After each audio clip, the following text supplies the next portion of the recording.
On Christmas Eve in 1887, Caleb Rohr opened his door, expecting a bride, and found a ghost instead. The woman standing on his porch was so thin the Wyoming wind could have blown her away. Her dress hung loose on bones that looked ready to snap, and her coat had more patches than original fabric. Everything she owned in the world fit in one small carpet bag, but it was her eyes that stopped his breath, gray-green, like storm clouds over the plains. Eyes that had seen too much and expected nothing good, Mr. Rohr. Her voice was steady, despite the way she swayed on her feet. Yes. Miss Hale? Mrs. Hale, actually. I was married once. He died 3 years ago. She lifted her chin. I should have mentioned that in my letters. Behind Caleb, his 6-year-old daughter, Lily, peeked around his leg. The girl had been afraid of everything since her mama died 2 years back. Afraid of loud voices, afraid of being left alone, afraid the whole world would disappear if she closed her eyes too long. But now Lily did something that shocked him. She stepped forward and took the stranger's hand. "You're really skinny," Lily announced. "Did you forget to eat?" "Lily!" Heat rushed to Caleb's face. "That's not polite." But Nora smiled, and it transformed her whole face. "It's quite all right. You're very observant. I've been traveling for 9 days, and coach food isn't very filling." "We made stew," Lily said. "Papa's not very good at cooking, but it's warm." That sounds absolutely perfect. Caleb watched his daughter's small hand disappear into this stranger's thin one. The town of Salvation was already talking. He'd heard the whispers when they'd walked from the stage office. Margaret Hendricks had crossed the street rather than speak to them. Thomas Pruitt had shaken his head with pity. Let them talk. 3 months ago, Caleb had written to the Ladies' Correspondence Society in Boston. Not for himself. He'd loved his wife Sarah with everything he had, and that part of him died with her. But Lily needed a mother. A child couldn't grow up right with just a grief-stricken father who worked himself to exhaustion every day. The woman who'd answered called herself Nora Hale. Her letters had been brief. She could read and write. She could cook and sew. She was 26 years old and unmarried. She'd asked no questions about money. She'd made no demands. She'd simply agreed to come. Now here she stood, weighing maybe 100 pounds, soaking wet, looking like she hadn't had a decent meal in months. This wasn't what he'd expected. This wasn't what he'd paid for. But Lily was smiling, actually smiling. That hadn't happened in so long. "Come inside," Caleb said, "before we all freeze." Stay tuned to the end of this story and comment what town you're viewing from so I know how far this story travels, because what happens next will surprise you. This broken woman who arrived with nothing is about to teach a whole town what real strength looks like. And Caleb Rohr is about to learn that sometimes the best things in life come wrapped in rags. The house was warm, heated by a wood stove that glowed red. Nora looked around with an expression Caleb couldn't quite read. Relief, maybe. Or just exhaustion. "The bedroom on the left is yours," he said, pointing. "It's not large, but it has a bed and a chest for your things. Mine is on the right. Lily sleeps in the loft." "Thank you." Nora set down her pathetic little bag. "I should say straight out, I understand this arrangement. You want a housekeeper and a mother for Lily, not a wife in the traditional sense." Relief flooded through him. "Yes, I just wanted us to be clear, perfectly clear." Over supper, Lily chattered enough for all 3 of them. She told Nora about her doll, about the chickens, about how Papa had promised to teach her to ride come spring. Nora listened with genuine attention, asking questions that made Lily glow. Caleb ate in silence, his mind churning. What had he done? He'd brought a stranger into his home, into his daughter's life. She could be anyone. She could have any kind of past. Mr. Roar. Nora's voice cut through his thoughts. I want to thank you for taking a chance on me. I know this must be strange, but I promise I'll work hard. You won't regret this. Something in her voice caught him, a thread of desperation, carefully controlled. We had an agreement, he said. I'll keep my part if you keep yours. After supper, Nora excused herself to her room. Caleb tucked Lily into bed in the loft, listening to her prayers. God bless Papa, Lily whispered, and God bless Nora. Please let her stay. Please don't let her get sick like Mama. Please let her like me enough to stay. Caleb's throat tightened. Sleep now, sweetheart. He climbed back down and found himself alone. From behind Nora's closed door came no sound. He wondered if she was sleeping or lying awake, wondering what she'd gotten herself into. Outside, the first snow began to fall. Christmas morning was coming, whether any of them were ready or not. Morning came too early.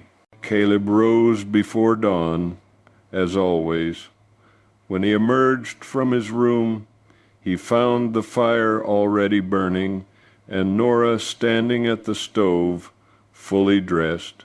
You're up. Surprise colored his voice. Old habits. She gestured to the coffee pot. I hope you don't mind. I made coffee. Mind? I'm grateful. He poured himself a cup, noting it was strong and hot and exactly what he needed. You didn't have to start so early. You must still be exhausted. I slept enough. It was clearly a lie, but her tone didn't invite argument. They worked together in the quiet kitchen. Nora found eggs and flour and the last of the bacon. Soon the smell of cooking filled the house. Lily came tumbling down the loft ladder, eyes bright. It's Christmas. Can we open presents? Caleb's stomach sank. He'd been so focused on Nora's arrival that he'd forgotten about Christmas preparations. I have something for you, Lily, Nora said softly. She disappeared into her room and returned with a small cloth doll, simply made but carefully stitched, with yellow yarn hair and a smile embroidered in red thread. I made her during the journey. Nora held out the doll. I wasn't sure what you'd like, but every girl I've known loved dolls. Lily's face lit up like sunrise. She's beautiful! Does she have a name? That's for you to decide. I'll call her Hope. Lily hugged the doll tight. Because Papa says Christmas is about hope. Caleb felt something crack open in his chest. He'd given his daughter nothing this year. This stranger had given her joy. Thank you, he said, his voice rough. You didn't have to. I wanted to. After breakfast, Nora insisted on cleaning while Caleb went to tend the stock. When he returned an hour later, the house had transformed. Small touches everywhere. Dishes arranged neatly. Chairs positioned better. A cloth folded on the table instead of wadded in a corner. The house felt warmer, more lived in. By afternoon, the snow had stopped. Lily begged to go outside, and Nora offered to supervise. Caleb watched from the window as they built a small snowman in the yard, Lily laughing and Nora smiling despite the cold that must have cut through her threadbare coat. That evening, they cut a small pine tree from the woods and set it up in the corner. Nora produced a needle and thread and helped Lily string popcorn into garlands while Caleb whittled wooden stars for the branches. It was the most normal Christmas had felt in 2 years. That night, after Lily was asleep, Caleb and Nora sat in rocking chairs by the fire. The silence stretched between them. Your daughter is wonderful, Nora said finally. You've done well with her. "I've done poorly," Caleb replied honestly. "She needs things I can't give her. She needs love. She has that." Nora's hands worked at something in her lap. He saw she was mending one of Lily's stockings. Everything else can be learned. "Can it?" He studied her profile in the firelight. "Can you teach yourself to replace someone irreplaceable?" Nora's hands stilled. "I wouldn't presume to replace your wife, Mr. Rohr. I'm only here to help. That's all I can offer." "Why?" The question came out before he could stop it. "Why would you travel 2,000 miles to help a stranger? What were you running from?" Her jaw tightened. "Does it matter? I brought you into my daughter's life.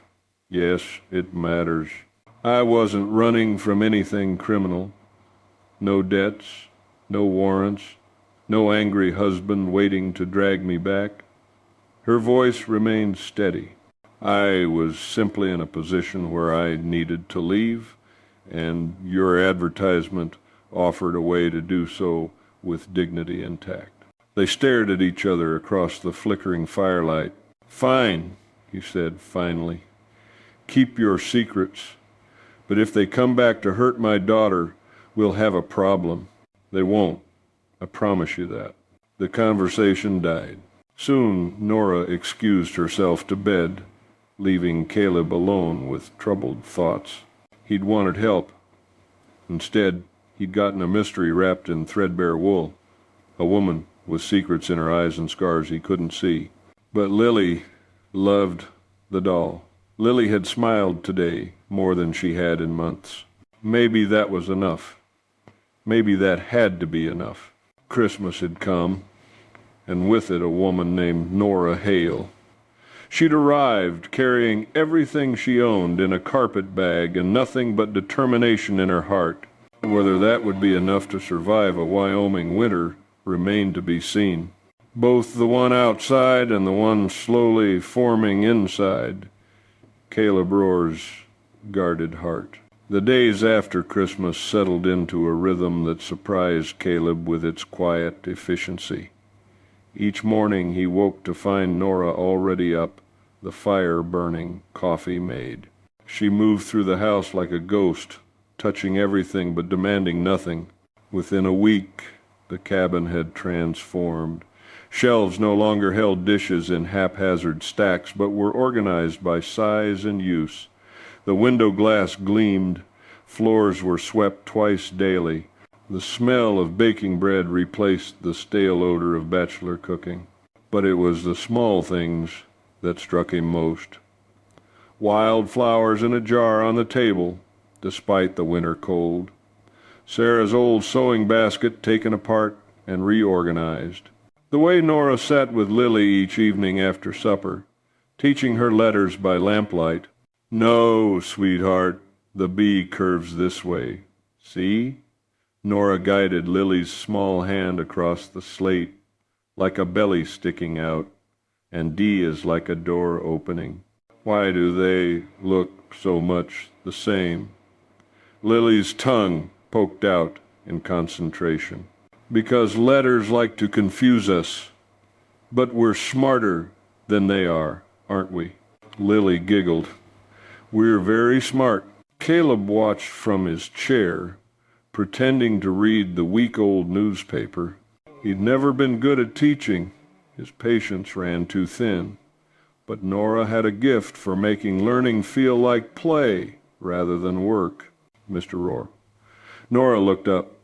"Do you have any books? Primers, perhaps?" "Lily's ready to move beyond the alphabet. There's a few in the trunk in my room. Sarah's. I'll dig 'em out." He found them that night. 3 primers Sarah had brought from St. Louis, along with a Bible and a volume of poetry. He'd packed them away after she died, unable to look at her handwriting in the margins. Now he dusted them off and brought them to Nora, who received them with something like reverence. "These are wonderful," she breathed, turning pages carefully. "Lily will love them. Sarah was a teacher before we married. She always said education was the greatest gift you could give a child. She was right. Nora closed the book gently. You must miss her terribly. Caleb's throat tightened. Every day. Over the following days, pieces of Nora's story emerged in fragments. She'd grown up in Connecticut, the daughter of a minister who died when she was 12. Her mother had remarried a merchant who resented the expense of raising another man's child. At 16, Nora had married to escape that house, a clerk named Thomas Hale, who seemed kind. He was kind, she told Lily one afternoon while they churned butter together. At first, but kindness can fade when money gets tight and dreams don't come true. What happened to him? Lily asked. Nora's hand stilled on the churn. He got sick, a fever in his lungs. It lasted 3 weeks before he passed. Like my mama. Yes, sweetheart. Like your mama. Caleb, listening from the doorway, heard something in Nora's voice that suggested the story wasn't quite that simple. But Lily seemed satisfied, and Nora changed the subject quickly. The house grew warmer with each passing day. Not from the fire, but from something harder to name. Life, maybe. The sound of female voices, the smell of proper cooking, the evidence that someone cared enough to make things nice. But Caleb noticed other things, too. The way Nora ate sparingly, always giving Lily and him the larger portions. The way she wore the same 2 dresses in rotation, never complaining about the cold, though he could see her shiver. The way she sometimes pressed a hand to her ribs when she thought no one was watching.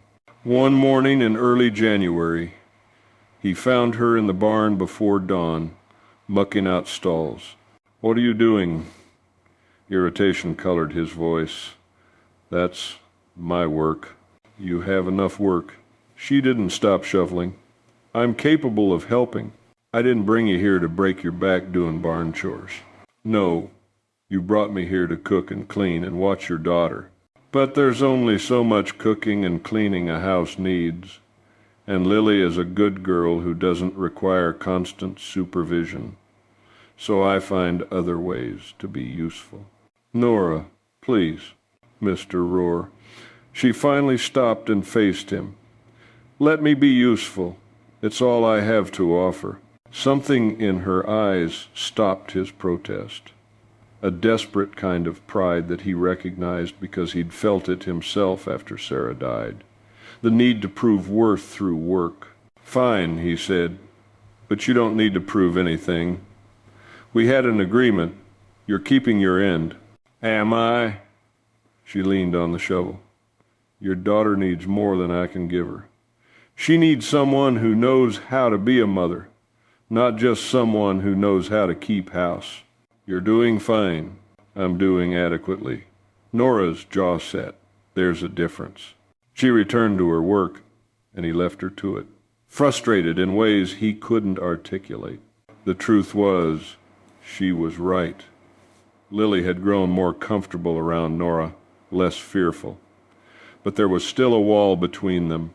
Lily called her Miss Nora with careful politeness. Never just Nora, and certainly never anything approaching Mama. And Nora, for all her patience and gentleness, maintained a similar distance. She fulfilled her duties impeccably but never overstepped, never presumed intimacy she hadn't been granted. It was like watching 2 people dance around each other, both wanting connection but neither quite brave enough to reach for it. The town made things worse. Caleb had to go to Salvation every 2 weeks for supplies. He'd been taking Nora and Lily with him since New Year's. The first trip had been tolerable. Curious stares, but few comments. The second trip, people had started talking. That's her?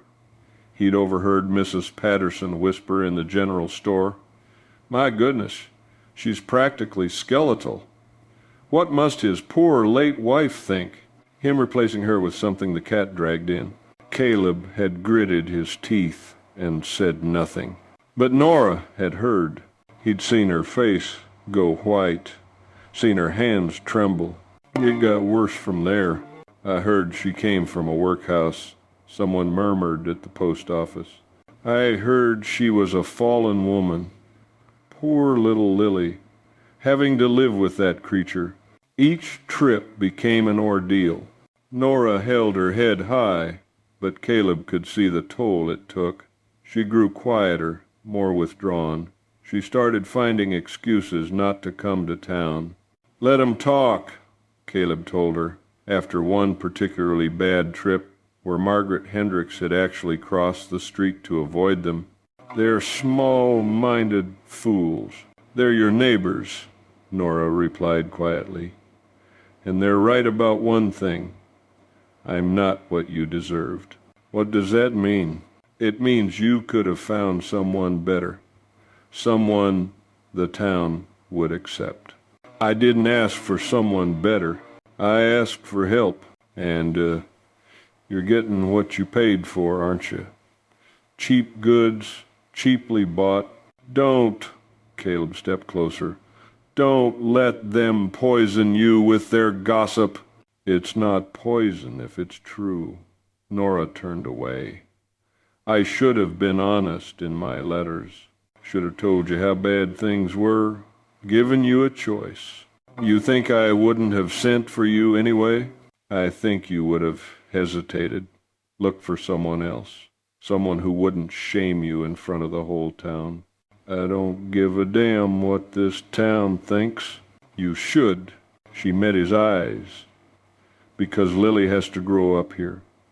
And if they think her new mother is trash, they'll treat her accordingly. The word mother hung in the air between them. Nora had never called herself that before. Lily doesn't care what they think, Caleb said, though he wasn't entirely sure that was true. Not yet. But she will. Nora's shoulders sagged. Children always do, eventually.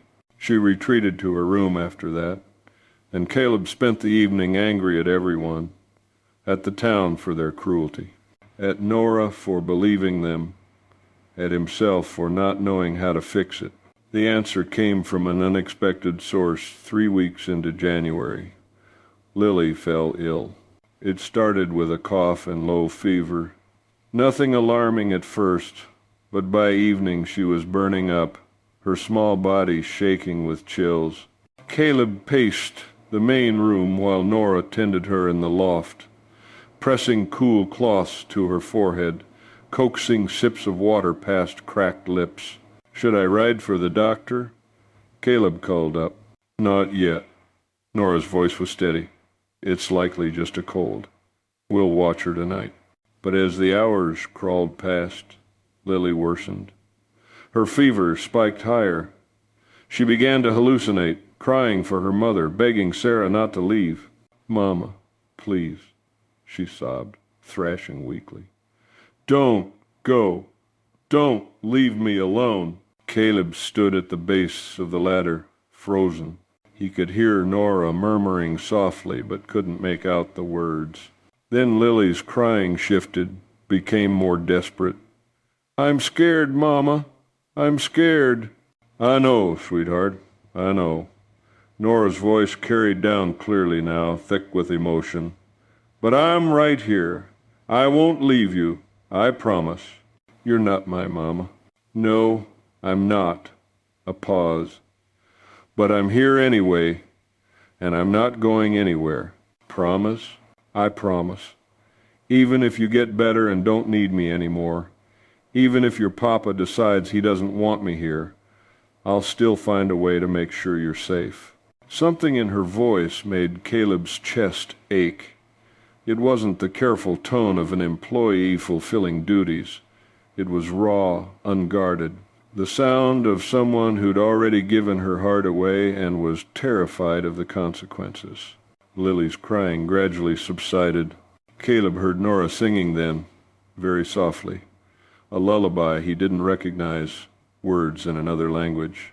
He listened until his legs gave out, and he had to sit on the floor, his back against the wall, Above him Nora sang and Lily slept, and the night stretched on forever. When dawn finally broke, he climbed the ladder to find both of them asleep. Lily's fever had broken, leaving her damp and peaceful. Nora was curled beside her on the narrow bed, one protective arm around the girl, her face gaunt with exhaustion. Caleb stood there watching these two broken souls who'd somehow found each other, and he realized with sudden painful clarity that Nora wasn't just keeping house or fulfilling an agreement. She loved his daughter fiercely, desperately, with all the intensity of someone who'd had little to love and was making up for lost time. Over the next few days, as Lily recovered, Caleb observed their growing bond. Lily reached for Nora first, now when she felt sick, curled into her lap when she wanted comfort, asked her opinion before his, and Nora, who'd been so careful to maintain distance, melted under that trust. That Sunday, they went to church as usual. But something had shifted in Caleb. When Margaret Hendricks made a pointed comment about desperation making men foolish, he didn't stay silent. "Mrs. Hendricks, I wonder if you could share your expertise on raising happy, well-adjusted children, since yours turned out so well." The entire congregation knew Margaret's son was a drunk and her daughter had run off to San Francisco. "Oh, wait, perhaps Nora is the one we should be asking. Look at Lily." His daughter stood beside Nora, bright-eyed and confident. No trace of the fearful child she'd been a month ago. Margaret's face went purple, but she said nothing. After the service, Thomas Pruitt approached them outside. "Caleb, I owe you an apology. And Mrs. Hale, I was wrong to judge without knowing. My Emma pointed out it's none of my business how you run your household. Your girl looks happy. That's what matters." "Thank you, Thomas. Emma would like to call on Mrs. Hale sometime, if that would be acceptable. She says it's time this town remembered some Christian charity." "I'd like that very much," Nora said quietly. "Thank you." On the ride home, Lily chattered about the service, but Caleb's mind was elsewhere. One small victory against the tide of gossip. One family willing to look past appearances. It wasn't much, but it was something. "You didn't have to defend me," Nora said later when Lily had gone to check on the chickens. "Yes, I did. It'll only make things worse with Margaret." "Let it." He poured himself coffee. "What I said was true. Look at Lily. She's a different child than she was at Christmas. Children are resilient. Not without help. Not without someone who cares enough to put in the work." He met her eyes. "You did that. The town can think what it likes, but I know what I see." Color rose in her cheeks. "I'm just doing what you hired me to do." "No, you're doing considerably more than that." He set down his cup. "Nora, I need to apologize for how I've been distant, conflicted, making you feel like you had to constantly prove your worth. You lost your wife. You're allowed to grieve. Grief isn't an excuse for making you feel unwelcome in your own home, because this is your home now. I need you to believe that." She twisted the ring on her finger. Not Sarah's ring. She wore none, just a nervous habit. "I'm trying to," she said. "It's just, I've never really had a home before, not one that felt permanent. So believing this is mine, that I'm allowed to stay, it's harder than you might think. Even with a 6-year-old who clearly adores you, especially then." Her voice dropped. "Because it means I have something to lose. And in my experience, the moment you start to care about something, that's when it gets taken away." Caleb understood that fear intimately. He'd felt it himself. Afraid to care too much because loss hurt too badly. "I can't promise nothing will ever go wrong," he said carefully. "Life doesn't work that way. But I can promise you're not going to lose your place here through my doing. You're family now, Nora. That means something." Her eyes went bright with unshed tears. "Does it? Because family means different things to different people. It means loyalty and love, at least in this house." She looked like she wanted to believe him, but doubt lingered in her eyes. That night, Caleb couldn't sleep. He kept thinking about Nora's words, about how she'd never had a permanent home, about how she expected good things to be taken away. What kind of life had she lived? He rose and lit a lamp, then went to the barn. His workbench sat in the corner, dusty from disuse. His father had been a woodworker, and Caleb had learned young. But he hadn't carved anything in years. Now he selected a piece of good pine and began to work. By lamplight, he carved petals and stem and leaves. His hands remembered the motions. Every cut was a declaration. Every curl of shaving that fell away was a piece of his grief releasing its grip. By the time he finished, dawn was breaking. He held up the carving. A simple flower. Not perfect, but honest. A tangible thing that said what his words couldn't. You matter. You're seen. You're valued. Caleb brought the carving inside and set it on the kitchen table, then collapsed into bed for a few hours of sleep. When he woke, the house was quiet. He found Nora sitting at the table, the wooden flower clutched in both hands, tears streaming silently down her face. "Nora."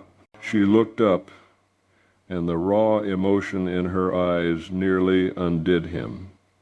"You made this for me." "Yes. I wanted you to have something that was yours." "But why?" Her voice broke. "Why would you do this?" "Because the town's wrong about you. Because you deserve to know that someone sees your worth." He crossed to the table. "Because you matter. To Lily, to this house, to me." She stared at him, the flower trembling in her grip. He pulled something from his pocket. Sarah's ring, which he'd cleaned until it shone. "I want to give you this too." Her eyes went wide. "I can't take that. That was your wife's." "I know. And I think she'd want you to have it."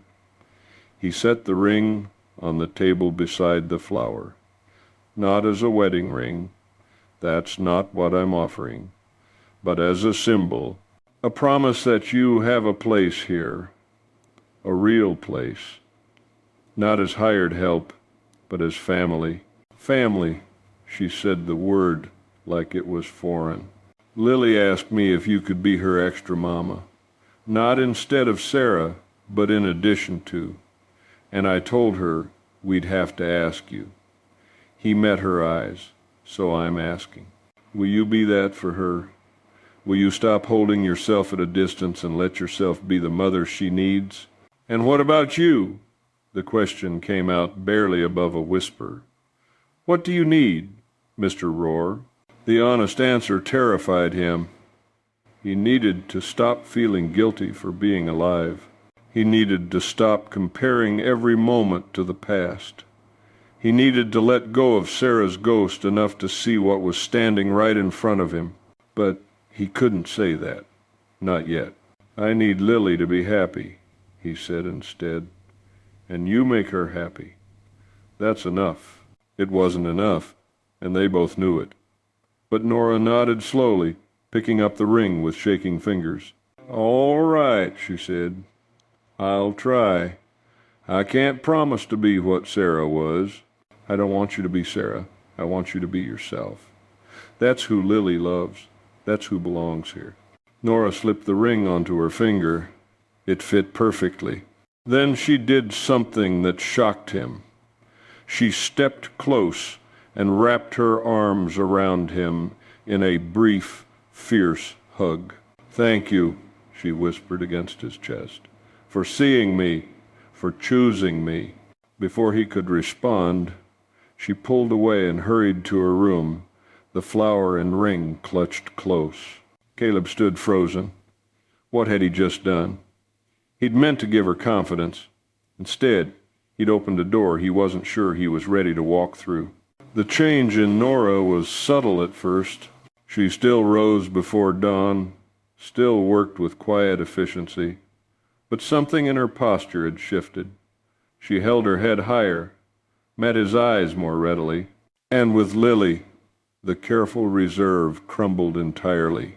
Caleb watched it happen over the following days. He'd see them in the kitchen, Nora's hand resting naturally on Lily's shoulder. He'd hear laughter from the loft where Nora now sat with Lily each night reading stories. The wooden flower had taken up residence on the shelf beside Nora's bed.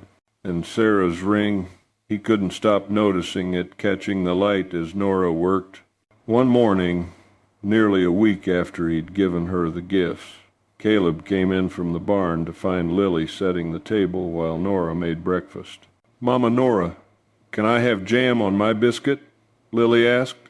The word froze everyone in place. Lily looked up, suddenly uncertain, as if she'd only just realized what she'd said.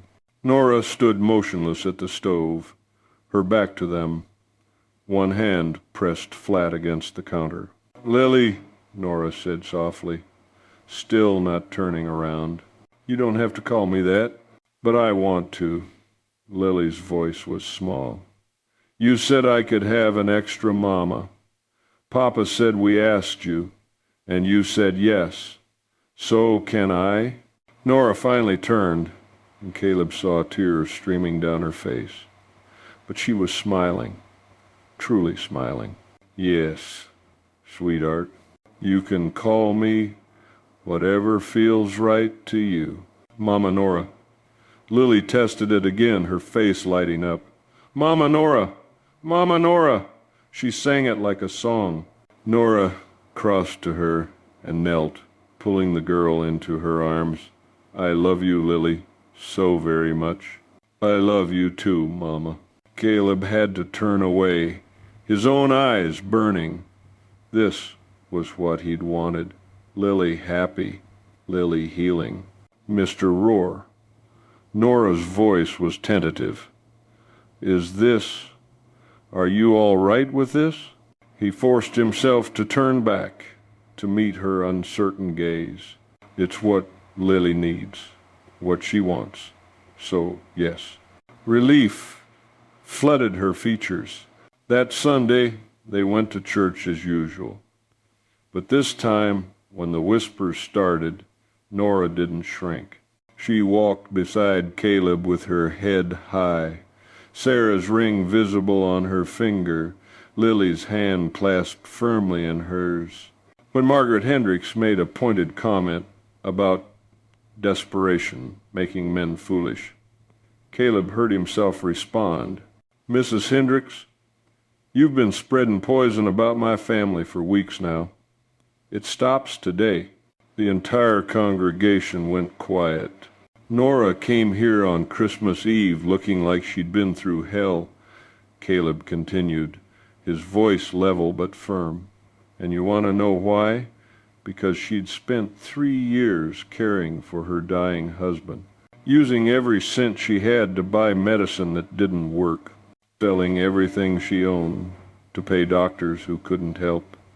She arrived here with nothing because she'd given everything to someone else." He felt Nora's hand tighten on his arm, but he didn't stop. "That's not shame, Mrs. Hendricks. That's sacrifice. That's honor. And for the past 2 months she's taken a broken little girl and helped her heal. She's worked from before dawn until after dark, asking for nothing, giving everything." He looked around at the gathered congregation. "So you can keep your gossip and your judgment. I know what I see.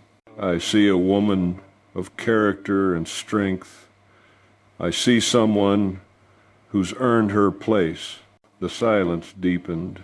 I see my future, he said simply, looking at Nora. If she'll have it. Nora's breath caught audibly. Around them, people shifted. Some uncomfortable, others nodding approval. Well said, Caleb, Thomas Pruitt called out. Well said indeed. Others echoed the sentiment. And standing in the churchyard with the whole town watching, Caleb drew Nora closer and pressed a kiss to her forehead. You're not second choice, he murmured against her hair. You're the choice. The only one that matters. She clung to him, tears soaking into his shirt. Lily appeared at their side, wrapping her small arms around both of them. Does this mean Mama Nora is staying forever and ever? Forever and ever, Caleb confirmed. Good. Lily's satisfaction was absolute. Can we go home now? I'm hungry. The laughter that rippled through the crowd was warm, breaking the tension. As they walked back to the wagon, several families stopped them to offer congratulations or invitations. The tide had turned. Not completely. There would always be Margaret Hendricks types, but enough to matter. On the ride home, Lily chattered excitedly, reenacting the scene with dramatic flair, but Nora was quiet, staring at her hands in her lap. Having second thoughts? Caleb asked softly. Wondering if I'm dreaming, she replied. Things like this don't happen to me. People don't choose me. They tolerate me, or use me, or leave me, but they don't choose me. I'm choosing you, every day, starting now and not stopping. He kept his eyes on the road. Question is, are you choosing me back? I chose you the moment I stepped off that stage on Christmas Eve, she said. I just didn't think I was allowed to say it. Something in his chest unlocked completely. When they reached the ranch, Lily ran ahead to check on the chickens, leaving Caleb and Nora alone by the wagon. I need to tell you something, Nora said, her voice uncertain. All right. When I married Thomas, I thought it was my only escape, and for the first year, it was better than my stepfather's house. But then Thomas started drinking, and when he drank, he got mean. She twisted Sarah's ring on her finger. He never hit me where it would show, always careful about that, and he'd apologize after, swear he'd stop, beg me not to leave. Her voice dropped. When he got sick, part of me felt guilty for being relieved, but another part, the part I'm most ashamed of, was terrified he'd recover, that I'd be trapped again. That's not something to be ashamed of, Caleb said, isn't it? What kind of wife thinks that way? The kind who was being hurt, the kind who wanted to survive. He took her hands. Did you love him? At first, or I thought I did. But he killed whatever feelings I had, one cruel word at a time. By the end, I felt nothing but fear and exhaustion. She met his eyes. I tell you this because you deserve to know. I was married for 3 years to a man who made me wish I'd never been born. That's what I brought with me in that carpet bag. 3 years of learning to make myself small and quiet and invisible. And now I'm learning that maybe I was wrong. That maybe I deserve kindness and respect. And she stopped the word catching and love. But it's terrifying, Caleb, because I don't know how to trust it. Don't know how to believe it won't be taken away. Caleb understood that fear intimately. Come with me, he said. He led her toward the small grove of trees behind the house to the place where Sarah was buried. The grave was simple, a wooden cross he'd carved himself, her name and dates burned into the wood. Wildflowers grew around it, self-seeded and untended, but beautiful. Nora stopped at the edge of the small clearing. "Caleb, I don't think I should. I need to do this." He stepped forward, pulling her gently with him. "Sarah, this is Nora. She's been caring for Lily, caring for both of us, really." His voice cracked. "And I think you'd like her. She's strong and patient and kind. She makes Lily laugh. She makes the house feel warm again." Nora's hand trembled in his. "I loved you," Caleb continued, his throat tight. "I'll always love the memory of what we had. But you're gone, Sarah, and I'm still here. Lily's still here, and we need to keep living. I think that's what you wanted." He paused. "So I'm telling you now, I'm choosing Nora, not instead of you, alongside the memory of you. And I hope, God, I hope that's all right." The only sound was wind rustling through leaves and Nora's quiet crying. Finally, Nora spoke. She was lucky to have someone love her so much. I was lucky to have her at all, even for the short time we had. He turned to face Nora fully. "But I'm choosing to be lucky again. If you'll let me. I don't know how to be loved properly. Thomas broke something in me. Then we'll figure it out together. I'm not exactly an expert myself these days." He cupped her face in his hands, thumbs brushing away tears. "All I know is that when I think about the future now, you're in it. You and Lily, building a life, building a family, making something good out of all the broken pieces we've both been carrying. I'm still scared. So am I. But maybe we can be scared together and do it anyway." She laughed through her tears. "You said that before." "It's still true. Probably always will be." He leaned his forehead against hers. "I can't promise everything will be perfect. I can't promise I won't have bad days where grief hits hard. But I can promise I'll choose you every single day until you believe you're worth choosing." He pulled back enough to look into her eyes. "Nora Hale, I'm asking you properly now, in front of Sarah's grave so she knows too. Will you really be my wife? Not just in name, not just for Lily's sake, but for real? Will you build a life with me?" She stared at him, stunned. "You're proposing?" "I suppose I am. Doing it backward and probably all wrong." "In a graveyard." "Or better, starting from honest truth instead of pretty lies." He managed a shaky smile. "So what do you say? Will you have me? Grief and complications and all?" For a long moment, she didn't answer. Then, slowly, deliberately, she lifted her hand, the one wearing Sarah's ring, and placed it over his heart. "Yes," she whispered. 1,000 times yes. He kissed her then, soft and tentative, a promise of things to come. She kissed him back with a fierceness that surprised them both. When they finally broke apart, both were shaking. "We should tell Lily," Nora said, breathless. "She'll be insufferable. She's been planning this for weeks." "Has she now?" "You think that child hasn't been matchmaking? She's been leaving us alone together every chance she gets." Caleb laughed. They walked back to the house, hand in hand. Sure enough, Lily was waiting on the porch with a knowing smile. "Did Papa ask you to marry him for real?" she demanded. "How did you?" Nora started. "Because he took you to Mama Sarah's grave. He always goes there when he needs to figure out important things." Lily bounced with excitement. "So did you say yes?" "I said yes." The shriek of joy that followed probably carried all the way to salvation. Lily threw herself at Nora, then at Caleb, then tried to hug them both at once. "We'll figure all that out," Caleb assured her.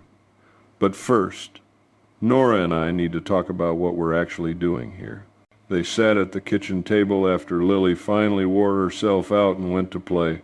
"I don't want you to feel obligated," Caleb began, "to anything.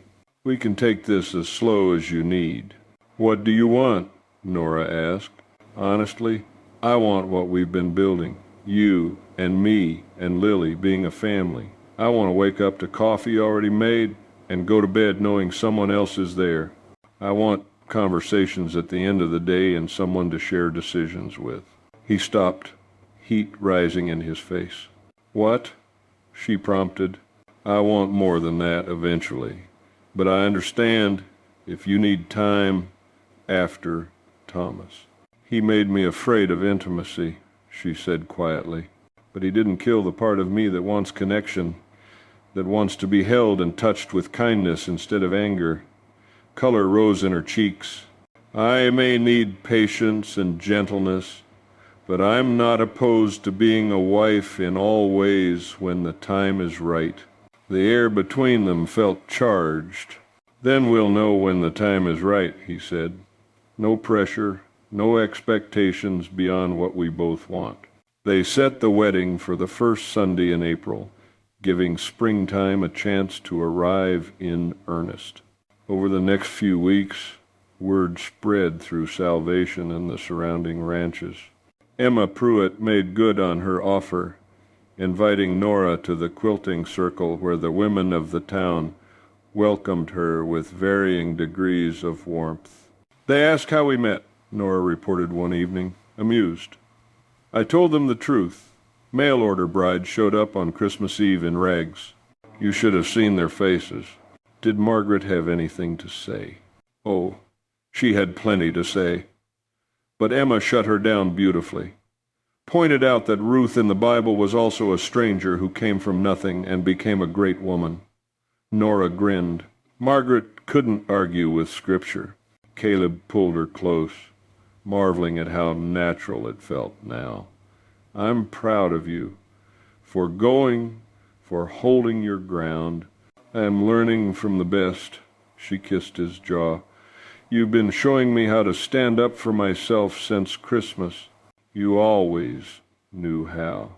You just needed permission to believe you could." Nora spent her evenings sewing a dress from fabric. Caleb insisted on buying a soft blue that matched her eyes. Emma Pruitt helped with the fitting and even brought over lace from her own wedding dress to trim the collar.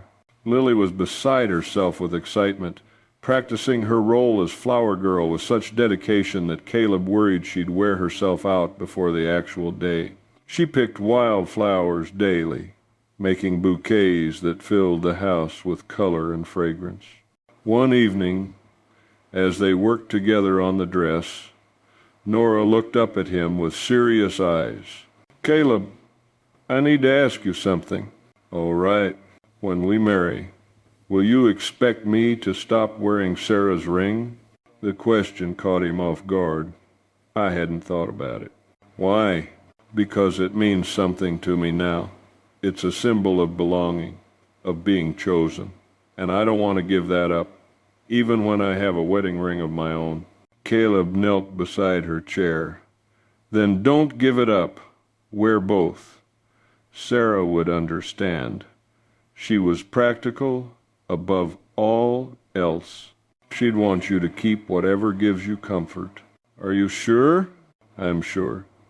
He kissed her forehead. "Besides, I like seeing it on your hand. Reminds me that good things can come from grief if we're brave enough to let them." The night before the wedding, they sat together on the porch, watching stars emerge in the deepening dusk. "Are you nervous?" Nora asked. "Terrified," Caleb admitted. "Not of marrying you, of everything it represents. Moving forward, letting go. We don't have to let go completely. We can carry the past with us, just not let it dictate the future." She leaned against his shoulder. "Sarah's part of our story. But she's not the whole story. No, the whole story includes you now. He kissed the top of her head, and that makes it better. Different, but better. I'm scared too, she confessed.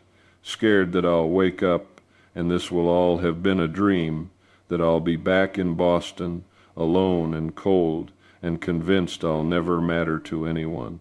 You matter to me. You matter to Lily. And tomorrow, in front of God and everyone, I'm going to make that official. She was quiet for a moment. Do you know what I love most about you, Caleb Rohr? What? You see people. Really see them. Not what they look like on the outside or what the gossips say, but who they actually are underneath. She took his hand. You saw me when I was invisible, and you kept seeing me even when I tried to hide. Hard to hide when you fill up a room just by walking into it. I used to try to take up as little space as possible. Thomas liked it that way. Liked me quiet and small and forgettable. Well, I like you loud and taking up all the space you want. He squeezed her hand. And I especially like you being here with me. They sat in comfortable silence until the cold drove them inside. Lily was already asleep in the loft. Hope the doll clutched in her arms. She's going to be impossible tomorrow, Nora whispered, smiling up at the sleeping child. She's earned it. This is her day, too. Caleb wrapped his arms around Nora from behind. She's getting the mother she's been praying for. And you're getting? Everything I didn't know I needed. Nora turned in his arms. I love you, Caleb. I probably shouldn't say it yet, but I do. I think I have for weeks now. His heart hammered. I love you too. I've been too afraid to admit it. Felt like betraying Sarah. But I don't think it is betrayal. I think it's just learning to live again. They kissed, slow and sweet. A promise of tomorrow and all the tomorrows after that. When they finally pulled apart, both were smiling. Get some sleep, he said. Big day tomorrow. You too. She kissed him once more, quick and light, then retreated to her room. Caleb stood in the quiet house, listening to the sounds of settling wood and distant wind. Tomorrow he'd marry Nora Hale. Tomorrow he'd make official what his heart had been telling him for weeks. Tomorrow his family would be complete. He went to bed and, for the first time since Sarah died, slept peacefully through the night. Chapter 7. 1,027 words. Continuing. The wedding day dawned clear and warm, the kind of perfect spring morning that felt like a benediction. Caleb rose early, dressed in his best suit, the one he'd worn to marry Sarah.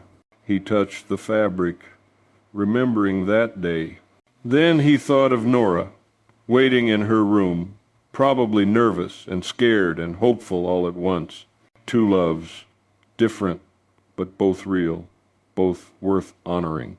He went to make coffee and found Nora already in the kitchen, fully dressed in her blue gown with its lace collar. She'd swept her dark hair up and pinned it with wildflowers.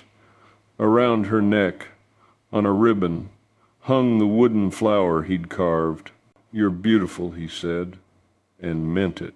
I'm terrified, she replied, but she was smiling. So am I. But we're doing this anyway. Lily tumbled down from the loft, already in her flower girl dress. It's wedding day! It's wedding day! They ate a quick breakfast, none of them able to manage much. Then they climbed into the wagon and headed for Salvation.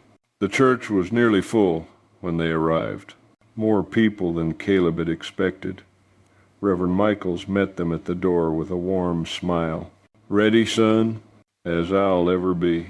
Thomas Pruitt stood up front as best man. Emma Pruitt sat in the front pew, beaming.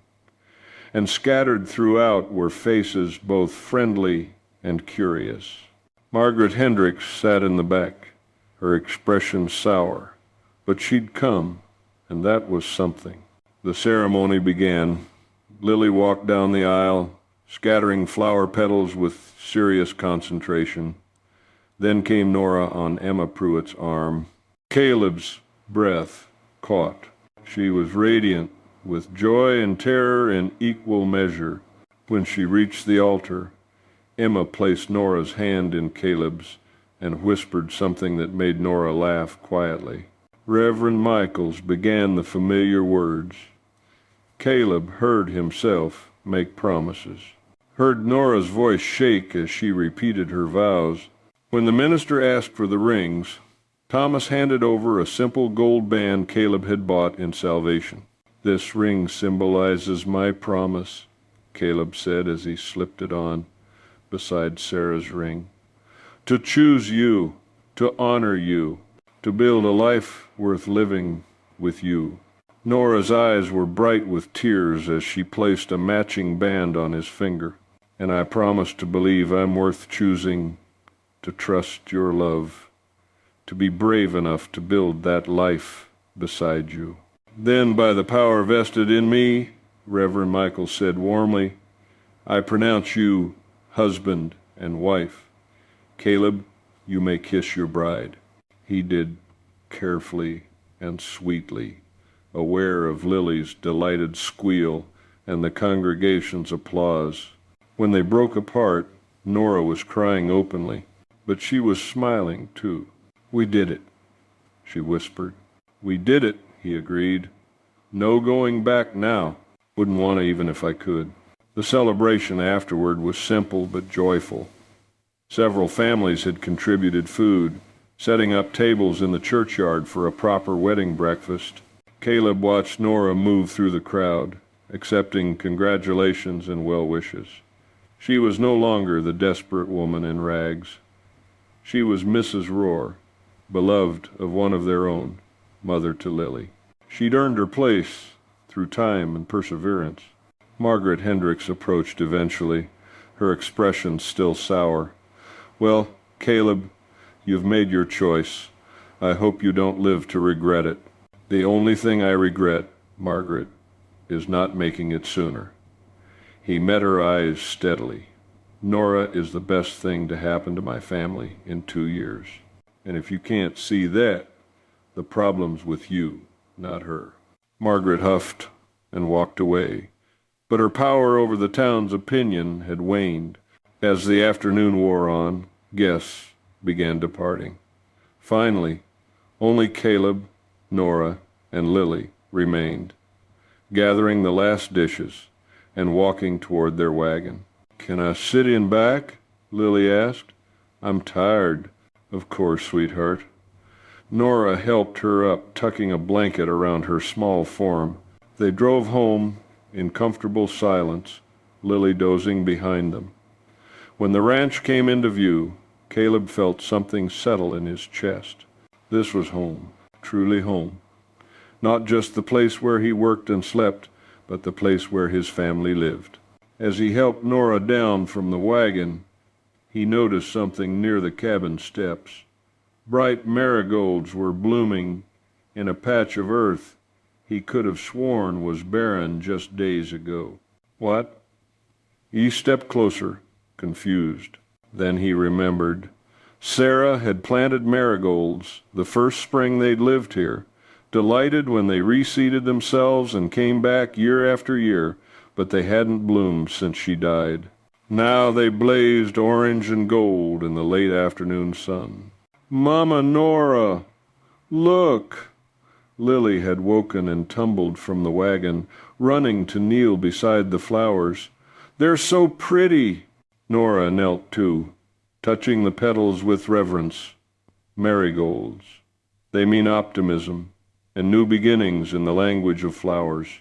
Caleb stood frozen, staring at those impossible blooms. It felt like a sign, like Sarah's blessing manifesting in the world. "Papa," Lily looked up at him. "Why are you crying?" He hadn't realized he was. He wiped his eyes roughly, then knelt beside his daughter and his wife. "Because sometimes beautiful things happen when you least expect them," he said. "Sometimes life surprises you. Sometimes you get second chances."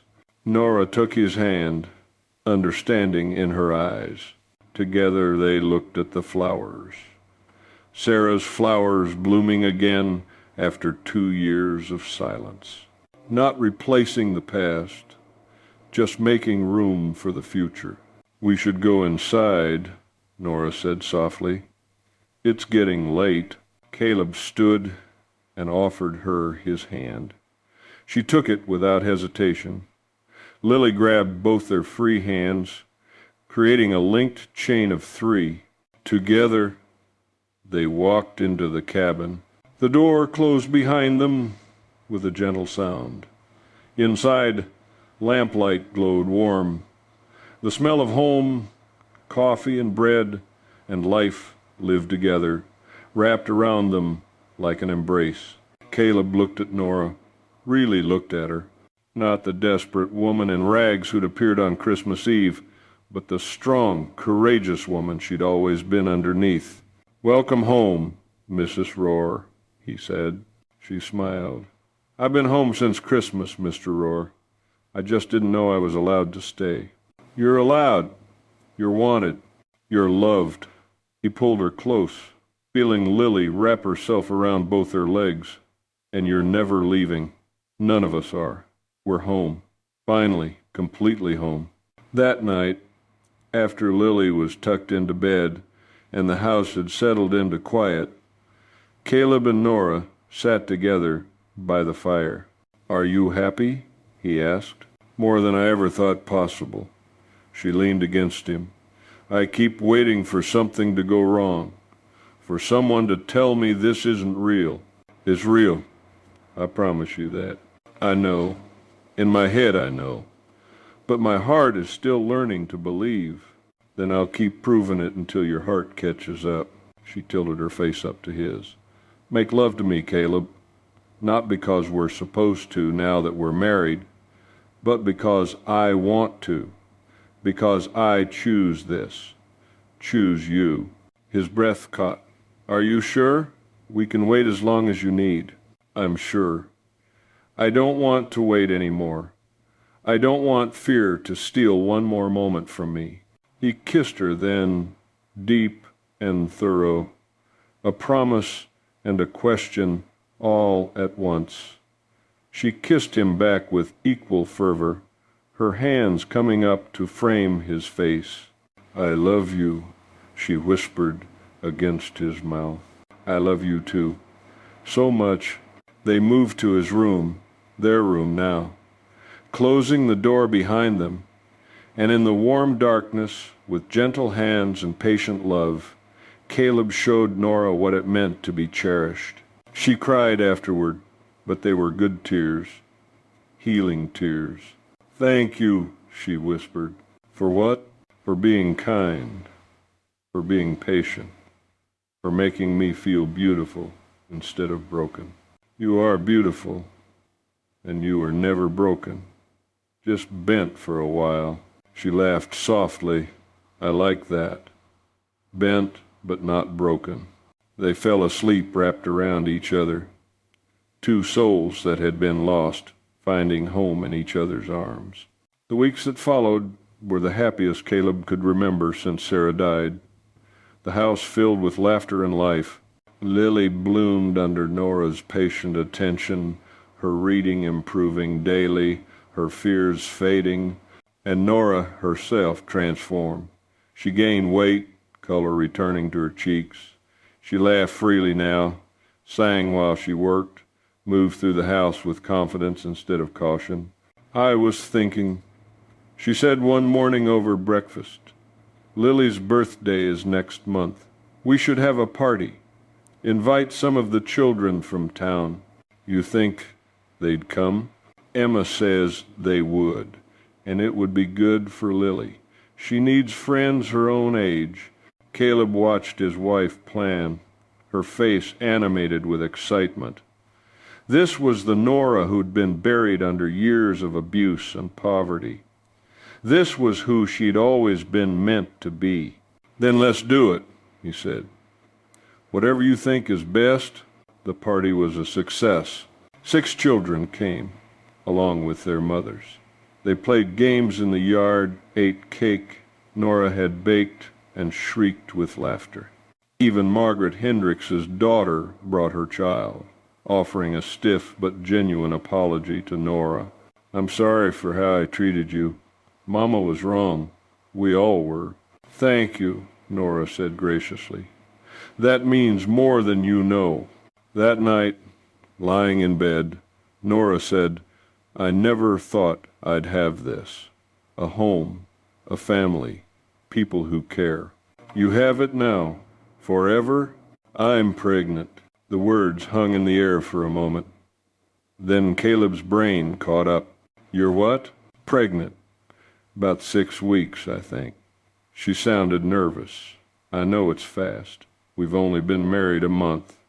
But I wanted you to know." Joy exploded in his chest. "Nora, my God, that's wonderful." "You're not upset?" "Upset? I'm thrilled." He pulled her close, kissing her soundly. "A baby. Our baby. Lily's going to be over the moon. Lily's going to be insufferable." They laughed together, tangled up in each other and happiness. The next morning, they told Lily over breakfast. "I'm going to be a big sister," she squealed. "Really and truly?" "Really and truly," Nora confirmed. Lily launched herself at Nora, hugging her tight. "This is the best day ever." Over the following months, Caleb watched Nora's belly grow, watched her glow with health and happiness. The town had fully accepted her now. Women stopped by regularly with advice and hand-me-down baby clothes. Margaret Hendricks even brought over a cradle her own children had used. "For the baby," she said gruffly. "No child should go without." "Thank you, Margaret," Nora said warmly.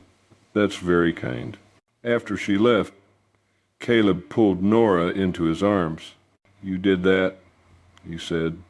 "You won 'em over just by being yourself. We did that. Together." Summer turned to fall. The baby was due in late October. Caleb found himself constantly worried, remembering how Sarah had died giving birth to Lily. "I can't lose you," he told Nora one night. "You won't. I'm strong, and I have the best doctor in the territory coming." She took his face in her hands. "I'm not leaving you, Caleb Rohr. I've worked too hard to get here." On October 23rd, their son was born. A healthy, squalling boy with his mother's eyes and his father's stubborn chin. They named him Samuel. Samuel Thomas Rohr. Thomas for Nora's late husband, because she said he deserved to be remembered for the good man he'd been before drink destroyed him. Lily was besotted with her baby brother. She helped change him, sang to him, told him elaborate stories about Hope the doll. "He's perfect," she announced. "The best brother in the whole world." "He is pretty great," Caleb agreed, watching his son sleep in Nora's arms. "We made him," Nora said wonderingly. "You and me, we made this perfect little person. We did, along with everything else we've built." She looked around the room, at Lily playing quietly on the floor, at the cradle Margaret had given them, at the wooden flower still sitting on the shelf, at Sarah's picture on the mantel, honored but not dominating. "I love our life," she said simply. "So do I." Winter came again, but this time the house was full. Samuel grew strong and healthy. Lily started school in town, making friends and bringing home report cards that Nora proudly displayed. On Christmas Eve, 1 year after Nora had first arrived, they gathered around the tree, the 4 of them. A family. "I want to tell you something," Caleb said. "A year ago today, I opened my door expecting help, and found so much more. Nora, you came into our lives with nothing but determination and love, and you changed everything. We changed everything, Nora corrected. All of us together. Papa, Lily said. Tell Mama about the first time you saw her. Caleb laughed. I thought there'd been a mistake. She was so thin the wind could have blown her away. And I thought you might send me back, Nora added. Never. Even then, some part of me knew you were supposed to be here. They sat together, watching the firelight dance. Samuel nursed peacefully in Nora's arms. Lily leaned against Caleb, Hope the doll in her lap. This is what home feels like, Lily announced. All of us together. You're right, sweetheart, Caleb said. This is exactly what home feels like. Later, after the children were asleep, Caleb and Nora stood on the porch, watching snow fall gently across the plains. Do you ever regret it? He asked, answering that advertisement. Coming here? Never, not for one single moment. She turned to face him. I arrived here broken and scared and convinced I'd never matter to anyone, and you taught me differently. You and Lily. You showed me I was worth choosing. You taught me something, too, that grief doesn't have to be the end, that hearts can hold more than one love, that it's possible to honor the past while building a future. He pulled her close. I love you, Nora Rohr, more than I thought I'd ever love anyone again. I love you, too, forever and always. They stood there in the snow, wrapped around each other. Two broken people who'd found healing in each other's arms. A family built not on perfection, but on courage and honesty and the simple decision to keep trying. Inside the warm house, their children slept peacefully.